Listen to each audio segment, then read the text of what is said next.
Good morning. আজকে আমার ছুটি ছিল, তো তাই জন্য আমি সকালবেলা উঠে ছাদে চলে এসেছি। আর কালকে রাতে প্রচণ্ড পরিমাণে বৃষ্টি হয়েছিল, তাই দেখছি গাছপালার গোড়াতে জল জমে গেছে। তাই ওই জলগুলো ফেলে দিচ্ছিলাম।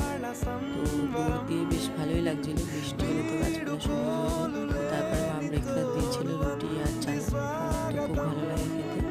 তো খেয়ে নিয়ে ঝটপট পা প্যান্টগুলো ধুয়ে দিচ্ছিলাম, কারণ কি অফিসে একটাই দিন ছুটি থাকে। তারপরে আমি একটু ছাদে ঢং করছিলাম, এই ফুলটা কানে দিয়ে দেখো। তো তারপরে চলে আসলাম নিচে স্নান করতে। স্নান টান করে লাঞ্চ করে নিলাম। মাঝখানে একটু ল্যাদ খাচ্ছিলাম, সেটা তো আর ভিডিওতে নিয়ে নিই। তো আজকে আমার ফেভারিট মাছ হয়েছিল পাবদা মাছ, তো আমি ওটা দিয়েই খেয়ে নিলাম।